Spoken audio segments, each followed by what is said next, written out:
You know, I made a few videos a while back about relationship burnout. And even though it's real and it's brutal, I think I'm seeing more of it in my office now.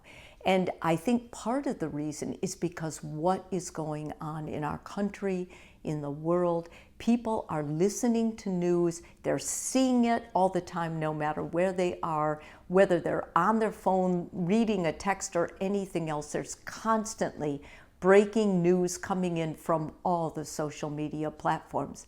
And that stuff comes in and we don't think much of it. But guess what? It's being projected into our relationship. If you're feeling so exhausted and disconnected from your partner, there's a good chance that you're struggling, at least with the beginning signs of relationship burnout. And the way you know that it's really taking effect is you don't feel like doing anything. You don't feel like putting any effort into the relationship at all. So I'm going to give you some tactics that I think are important to start today if you're starting to feel the burnout in your relationship, because you can reignite the spark, but don't let it just go on, because it will completely erode your relationship, and before you know it, you'll be sailing in different directions. The first thing is stop trying to fix the relationship first. Burnout isn't a relationship problem, it's an energy problem. So when couples, jump straight to deep talks, date nights, we need to work on us, it often backfires because it's more stress, it's more exhaustion. Instead, what you want to talk with your partner about is, where are we over functioning? What resentments are still costing us energy? In other words, what are you still hanging on to that's using up really much precious energy? And what hasn't been acknowledged in the relationship? What are you guys still not honest about with, especially something that happened lately? Until energy is restored, your intimacy will feel pressured. Name the burnout out loud without blaming your partner. Because remember, most of this burnout is happening from projection, and it's depleting the energy of one partner, which leads to the energy depletion of the other one too. I don't think we're broken, I think we're burned out. When you're able to say that to your partner, it's going to reframe it so that you're labeling what happens. This reframe, this dynamic from you versus us, is a big deal. Burnout usually comes from years of unbalanced emotional labor, unresolved conflict, never fully closed, that you just never really got around, survival mode with kids, illness, caregiving, whatever the news is doing that's making you guys be especially vigilant around certain topics, chronic attunement, misattunement, like not being felt, not being heard. When you're so busy with all the stuff going in your head, you're no longer listening, sitting down, taking the time to talk to each other, which would restore your energy. Shrink the relationship back to something doable.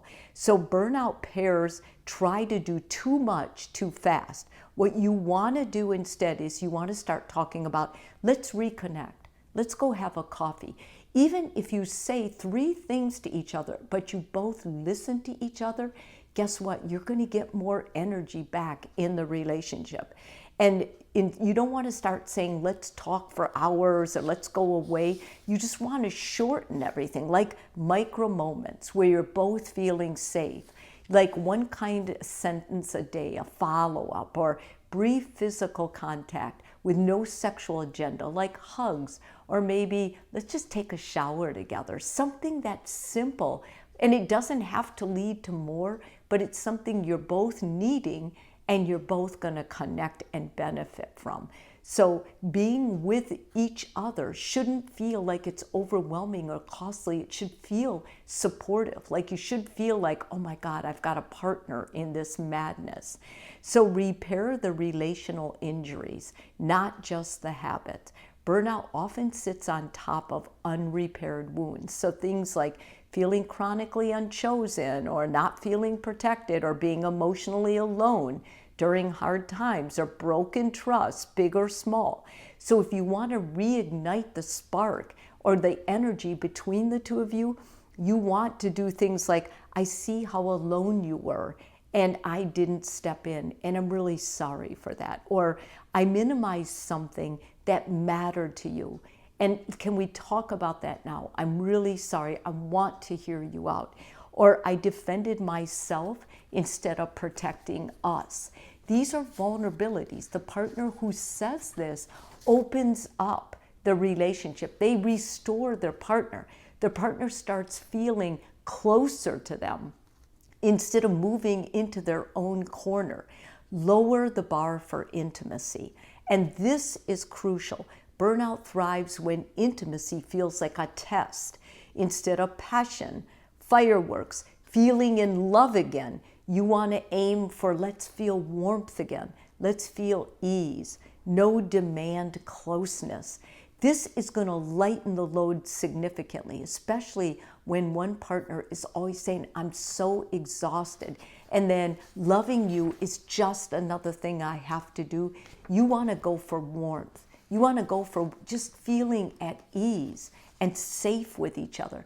Take sex out of the picture.